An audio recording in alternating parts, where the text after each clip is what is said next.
வருதுன்னா ஒரு பக்கம் என்னுடைய சுமைகளும் குறைகிறது. எப்படின்னா இந்த மாதிரி எல்லாருமே பேச ஆரம்பிச்சிருக்கிறாங்க, எல்லாருமே ரொம்ப சிறப்பா பேச ஆரம்பிச்சிருக்கிறாங்க. இப்போ நான் எல்லாரையும் புகழ்ந்து பேச வேண்டிய ஒரு கட்டாயத்தில் இருக்கிறேன், புகழ்ந்தே ஆகணும். ஆனா என்னன்னு கேட்டீங்கன்னா, இப்ப ஆனர் பண்ற ஒரு டைம் இருக்குது, அடுத்த 4 மணி நேரம், அதான் முக்கியமான நேரம். நான் பேசி முடிச்ச உடனே தலைவர் பேசி முடிச்சிட்டாரு கிளம்பிடலாம், நம்மளை கண்டுக்க மாட்டாருன்னு நினைச்சிடாதீங்க. இதுல முக்கியமான தருணமே நான் பேசி முடிச்சதுக்கு அப்புறம் அந்த 4 மணி நேரமோ 3 மணி நேரமோ இங்க வந்திருக்கிற டோனர்ஸுக்கு, பெஸ்ட் எக்ஸிகியூட்டிவ்க்கு, பெஸ்ட் பெர்ஃபார்மருக்கு எல்லாத்துக்கும் ஆனர் பண்ணக்கூடிய இடத்துல நீங்க எல்லாம் இருந்து அவர்களுக்கு உற்சாகமா கைத்தட்டல் கொடுத்தாதான் இப்ப இவங்க எல்லாம் சொன்ன மாதிரி அடுத்த வருஷம் 10,000 ஹாஸ்டலா நம்ம மாற முடியும். அது வரைக்கும் நீங்க எல்லாம் இருக்கணும். ஓகேங்களா? சரி, ஒரு இறை வணக்கத்தோடு ஆரம்பிப்போம். ஒருமையுடன் எனது திருமலரடி மறவாது நினைக்கின்ற உத்தமர்தம் உறவு வேண்டும்.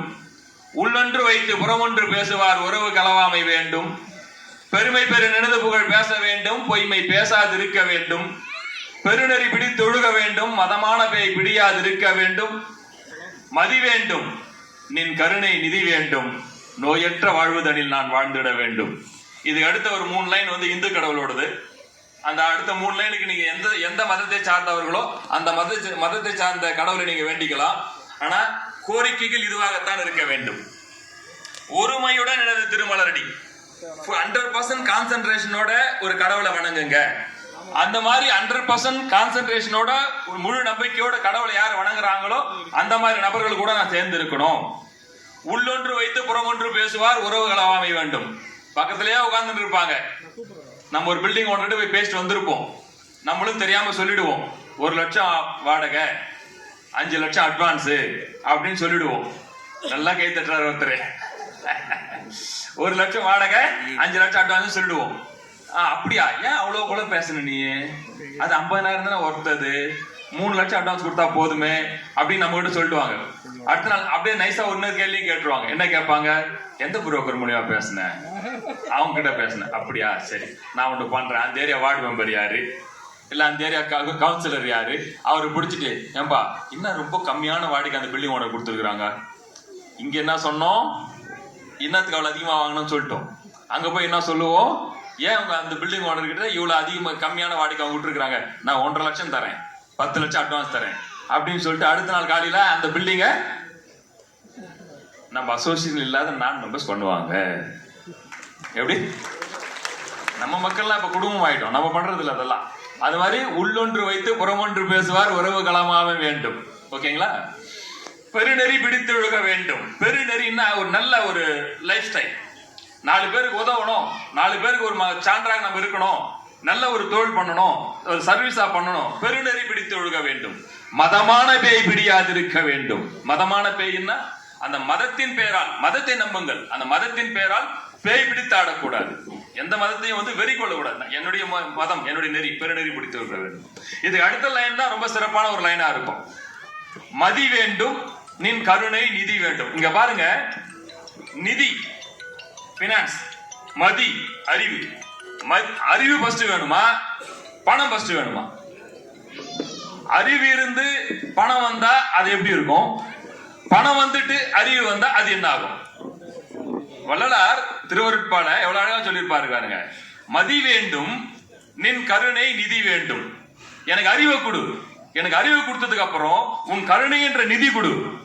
அப்பதான் இந்த அறிவை வச்சுக்கின்னு நீ கொடுக்கிற நிதிய இங்க இருக்கக்கூடிய திரு டில்லி மாதிரி, திரு பிள்ளை மாதிரி, திரு நம்ம சுரேஷ் மாதிரி, நம்ம மது மாதிரி பல்வேறு மக்கள்லாம் வாரி வாரி அசோசியேஷன் கொடுப்பாங்க. மதி வேண்டும், நின் கருணை நிதி வேண்டும் சொல்லிட்டாருங்களா? மதி வேண்டும், நின் கருணை நிதி வேண்டும். அதுக்கு அடுத்த என்ன பாருங்க, எனக்கு அறிவு இருக்குது, பணம் இருக்குது. அறிவும் பணமும் இருந்தால் நான் வாழ வேண்டும் என்றால் நான் எப்படி இருக்க வேண்டும்? அந்த பணத்தை அனுபவிக்க வேண்டும் என்றால் எனக்கு என்ன வேண்டும்? நோயற்ற வாழ்வு வேண்டும். என்ன அழகா பேசியிருக்காரு பாருங்க. மதி வேண்டும், நின் கருணை நிதி வேண்டும், நோயற்ற வாழ்வதனில் நான் வாழ்ந்திட வேண்டும். அழகான வார்த்தைகள். இதை தவிர நம்ம என்ன எதிர்பார்க்க போறோம் கடவுள்கிட்ட? நல்ல ஃப்ரெண்ட்ஷிப்பை கொடு, நல்ல தொழிலை கொடு, நல்ல அறிவை கொடு, நல்ல பணத்தை கொடு, நல்ல உடல் கொடு. இதுதானே வேணும். இதோடு போதுமா? கதை காலட்சேபம் போதும் இல்ல? அடுத்து நம்ம கதைக்கு வந்துடலாமா? ரைட். இப்போது விடுதி உரிமையாளர்கள் இந்த சமுதாயத்தில் ஏற்படுத்திய மாற்றம் என்ன? மாற்றம் இல்லை, புரட்சி என்ன? இந்த விடுதி உரிமையாளர்கள் மாபெரும் புரட்சியை இந்த சமுதாயத்திலே உருவாக்கி இருக்கிறார்கள். ஒரு சாதாரண புரட்சி அல்ல, ஒரு சாதாரண புரட்சி அல்ல. இந்த தமிழ் புரியாத இருக்காங்க, கேட்டுக்கங்க, கையை தூக்குங்க. புரியலனா நான் கொஞ்சம் தெலுங்குல మాట్లాడుతున్నా అక్కడక్కడ మీరు అర్థం అవ్వలేదంటే అక్కడి నుంచి చేసిపండి సార్ ఈ పర్టికులర్ వర్డ్ నాకు అర్థం కాలేదని చెప్పండి. మీకు పక్కన ఉండే వాళ్ళు చాలా బాగా తమిళ తెలిసిన అర్థమా వాళ్ళ దగ్గర వాళ్ళు ట్రాన్స్లేట్ చేస్తారు. ரைட், நீங்க எங்க கை தூக்கினாலும் எங்க இருந்தாலும் என் கண்ணுக்கு வந்துடும். Okay right. இந்த சமுதாயத்தில் ஒரு மாபெரும் புரட்சியை உருவாக்கிய ஒரு தொழிலுக்கு, ஒரு சர்வீஸுக்கு, ஒரு சிந்தனைக்கு உரியவர்கள் விடுதி உரிமையாளர்கள். ஒன்னொன்னா சொல்ற கேட்டுக்க. இப்போ ஒரு 20-25 ஆண்டுகளுக்கு முன்பு இது போன்று விடுதிகள் என்ற ஒரு கான்செப்ட், ஹாஸ்டல் என்ற ஒரு கான்செப்ட் வந்த அப்புறம் இன்னைக்கு தமிழகத்துல பணிபுரியும் மகளிருடைய எண்ணிக்கை 42%. 42% பணிபுரிகிற மகளிர் லேடிஸ் இல்ல. எத்தனை சதவீதம் ஹாஸ்டல் இருக்காங்கன்னா மோர் தென் 50% ஹாஸ்டல் இருக்காங்க. ஹவுஸ் ஒய்ஃபா இல்லாதவங்கள தவிர மீதி பேர் எல்லாம் வந்து எங்க இருக்கிறாங்க? ஹாஸ்டல்ல தான் இருக்கிறாங்க. இந்த ஹாஸ்டலே இல்லைன்னா அவங்க வந்து இந்த தொழிலுக்கு வந்திருப்பாங்களா? சிறுநகரங்களிலிருந்து பெருநகரங்களுக்கு மூவ் ஆயிருப்பாங்களா? அதனால என்னென்ன வரலாற்று நிகழ்வுகள் நடந்திருக்கிறது. இன்னைக்கு பொருளாதாரத்தில் எப்படி முன்னேறி இருக்கிறாங்க, ஒவ்வொருத்தருடைய வாழ்வு எப்படி சிறந்திருக்கிறது, அதற்கெல்லாம் காரணமாக இருக்கிறவங்க யாரு? நம்ம. அது மட்டும் இல்ல, இங்க பாத்தீங்கன்னா அவங்க இன்னைக்கு ஒரு ரீசன்ட் பாஸ்ட்ல நடந்த விஷயம் சொல்றேன். சென்னை புறநகர்ல ஒரு நாள் எல்லா நியூஸ்ல பாத்துருப்பீங்க. சென்னை புறநகர்ல 500 போலீஸ் வந்து சர்ச் பண்ணாங்க. பார்த்தோம் இல்லையா? ஞாபகம் இருக்கா? சென்னை புறநகர்ல ஒரு கல்லூரிக்கு பக்கத்துல 500 போலீஸ், 1000 போலீஸ் சர்ச் பண்ணாங்கன்னு ஒரு தகவல் வந்தது. அதுக்கப்புறம் இந்த பல்லாவரம் பக்கத்துல இருக்கிற ஒரு காலேஜ்ல, அந்த காலேஜ் பக்கத்துல ஒரு சர்ச்னு வந்தது. கோயம்புத்தூர்ல ஒரு சர்ச் பண்ணாங்க. எல்லா இடத்துலயும் சர்ச் பண்றப்போ நான் ஒரே ஒரு கேள்விதான் கேட்கிறேன். ஏன்பா நீங்க வந்து இந்த மாதிரி எல்லாம் சர்ச் பண்றப்போ இந்த தடை செய்யப்பட்ட போதை வஸ்து அது என்னன்னு உங்களுக்கு தெரியும். தடை செய்யப்பட்ட போதை வஸ்துக்கள் இதுவரைக்கும் ஏதாவது ஒரே ஒரு தனியாருக்கு சொந்தமான எங்களை போன்ற விடுதிகளை நடத்தக்கூடிய அறையில் இருந்து எடுத்திருக்கிறீர்களா? கிடையாது. அப்போ இந்த இளைய சமுதாயத்தை பாதுகாப்பது யார்? ஒரு ஒளிமயமான வலிமையான இளைய பாரதத்தை உருவாக்குவது யார்? யார்? நாம தான். நாம இல்லைன்னா வலிமையான பாரதம் இல்லை. ஒளிபடைத்த கண்ணினாய் வா வா வா என்றான் பாரதி. அந்த ஒளிபடைத்த கண்கள் தடை செய்யப்பட்ட போதைப் பொருளை போட்டா ஒளிபடைத்த கண் வருமா? நொல்ல கண்ணு தான் வரும் இல்லையா? நம்ம யாருன்னா நம்ம ஹாஸ்டல்ல ஒருத்தன் சும்மா ஓப்பனாவே சொல்ல, இன்னைக்கு எல்லாரும் நியூஸ்ல வரதானே, ஒருத்தன் கஞ்சா அடிக்கிறான்னு வச்சுக்கோங்களேன், நம்மளுக்கு தெரிஞ்ச அவனை வச்சிருப்போமா? அடுத்த நாள் என்ன பண்ணுவோம்? தூக்கி அடிச்சு வெளியே தள்ளிடும் இல்லையா? ஆனால் இன்றைக்கு அறை எடுத்து தங்கக்கூடியவர்கள், அடுக்ககங்களிலே அபார்ட்மெண்ட்ஸிலே தங்கக்கூடிய மக்கள் 100% சுதந்திரத்தோடு இருக்கக்கூடியவர்கள் எப்படி இருக்கிறார்கள் தெரியும் இல்லையா? இதுவரைக்கும் ஒரே ஒரு இடத்துல கூட தடை செய்யப்பட்ட போதை வஸ்து நமது விடுதிகளிலே ஒரு இடத்துல கூட இருந்ததில்லை இல்லையா? அப்படின்னா எந்த ஒரு சிறப்பான விடுதியை நாம் எடுத்துக் கொண்டிருக்கின்றோம். இதற்கெல்லாம் அரசாங்கம் நமக்கு வெகுமதியை அளிக்க வேண்டும். அளிக்கிறார்களா? அளிப்பார்கள் என்று எதிர்பார்க்கின்றேன். இன்னொன்னு சொல்றேன், இன்னைக்கு ஒரு சின்ன கால்குலேஷனை போடுவோம். இந்த அரசாங்கத்திற்கு நம்ம எவ்வளவு பேர், சரிங்க இப்படி பேசுறேன் நான், விட்டுருங்க. இப்போ 1 கிலோ சக்கரை மளிகை கடையில் எவ்வளவுங்க? மளிகை கடையில இப்ப பாருங்க, இந்த மாதிரி மளிகை சாமான் வேலை தெரியாம ஹாஸ்டல் நடத்துறீங்கன்னு சொன்னா ஒத்துக்கவே மாட்டேன். டக்கு டக்குன்னு சொல்றேன்.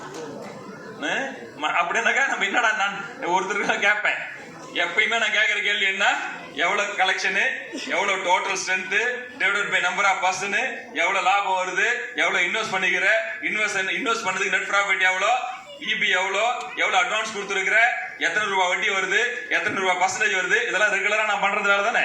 சரி இப்ப சொல்லுங்க, சக்கரை 1 கிலோ ரேட் எவ்வளவு சார்? அதாவது சொல்லுங்க. 40 ரூபாய். கேட்ட கேள்வி கரெக்டா பதில் சொல்லிடணும். சக்கரை எவ்வளவு? 40 ரூபாய். பாருங்க, அதனாலதான் 38 ஆசை வச்சுக்கிறாரு. ரைட், 38 ரூபாய் 50 பைசா கவர்மெண்ட் கடையில சார். 20 ரூபாங்களா? 25. கவர்மெண்ட்ல 25 தானே? மாற்றம் இல்லையா? சரி சார். அடுத்து ஒரு டாக்டர் கிட்ட போனா டாக்டர் ஃபீஸ் எவ்வளவு சார்? பிரைவேட் டாக்டர் கிட்ட போனாக்கா 500 ரூபாய். கவர்மெண்ட் ஹாஸ்பிட்டல் எனக்கு தெரியாத விஷயம் கேட்டு. இப்ப சென்னையில இருந்து சரி ஒரு திருச்சிக்கு போறதுக்கு பஸ், திருச்சி கவர்மெண்ட் பஸ் என்ன மாதிரி, இது பிரைவேட் கவர்மெண்ட் பஸ் என்ன மாதிரி ரேட்டு? ஒரு 300 ரூபாய் இருக்குமா? Private bus 1200. இது யாரும் மாத்தக்கூடாது. அப்படின்னா நீங்க என்ன சொல்ல வரீங்க? கவர்மெண்ட் ரேட் கம்மி, பிரைவேட் ரேட் அதிகம்ன்றீங்க, அதானே? கரெக்டா? இல்லப்பா, நீங்க போய் சொல்றீங்க. எல்லாருமே போய் சொல்றீங்க. கவர்மெண்ட் ரேட் அதிகம் கம்மி, பிரைவேட் ரேட் அதிகமா? எந்த தொழிலா இருந்தாலும் அப்படிதான் பண்ணுமோ? கரெக்டா பதில் சொன்னாங்க. எங்க ராஜேந்திரன் சார் இப்ப தலை இப்படி ஆட்டுறதுல அப்படி ஆட்டுறதுல ஏன்டா எனக்கு வம்பு. இவன் எந்த மீட்டிங்ல போனா என்ன பார்த்து இப்படி ஆட்டுறான் அப்படி ஆட்டுறான், அதுக்கப்புறம் என்னையே பிடிச்சி செஞ்சிடறான். இந்த மாதிரி அதனால எந்த பக்கமே ஆட்டுறது இல்லை இப்பெல்லாம். இந்த மாதிரி மேல வந்து வந்துட்டாங்க இல்ல இல்லைங்க. நான் என்ன கேட்கிறேன்னா, அரசாங்கம் ஒரு ஒரு சர்வீஸ் பண்றாங்கன்னா அரசாங்கத்தை விட தனியார் செய்யற சர்வீஸ் விலை அதிகமா இருக்குமா கம்மியா இருக்குமா? அது மட்டும் பதில். அரசாங்கம் மட்டும் அதிகமா இருக்குமா? அரசாங்கம் கம்மியா இருக்குமா? பிரைவேட் இது அதிகமா இருக்குமா? அட போங்கப்பா, உலகமே தெரியாம இருக்கு.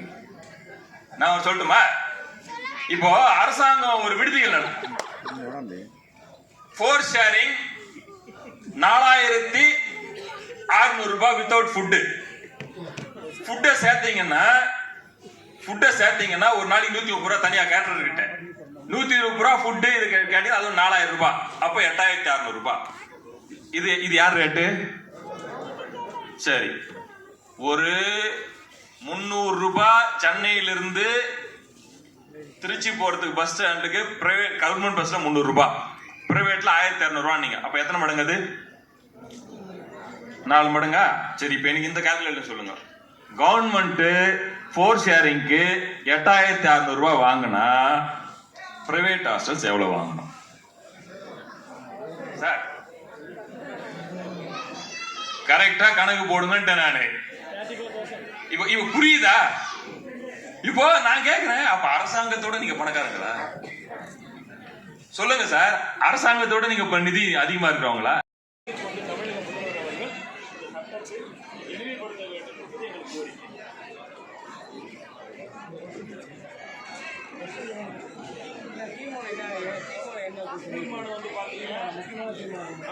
இது வந்து 500 நபர்கள் மற்றும் 1000 நபர்கள் தங்கும் விடுதிகளை கருத்தில் கொண்டு இயற்றப்பட்ட சட்டம். அந்த சட்டத்தை 30 பேருக்கான சட்டம் உணவு பிரிவு சட்டத்தை இருந்தது. அது நாங்கள் பாதிக்கப்படுறோன்றதுனால அதை வந்து எடுக்கிறோம் அப்படின்னு சொல்லியிருக்கோம். இன்னொரு முக்கியமான விஷயம் என்ன சொல்றோம்னா, இந்த இடத்துல எங்களுக்கு ஃபார்ம் டி வந்து ரத்து செய்யப்பட வேண்டும். அது ஒரு தீர்மானம் போட்டோம். ஃபார்ம் டி ரத்து செய்யப்பட வேண்டும். சானிட்டரி சர்டிஃபிகேட்டு சின்ன பில்டிங்கு இது பொருந்தாது. அதை அதிலிருந்து சானிட்டரி சர்டிஃபிகேட்லேருந்து விலக்க வேண்டும். ஃபயர் லைசன்ஸ்லேருந்து விலக்க வேண்டும். ஃபயர் லைசன்ஸ்னாக்கா பெரிய பில்டிங்கு ஃபயர் லைசன்ஸ் தப்புன்னு சொல்ல மாட்டோம்.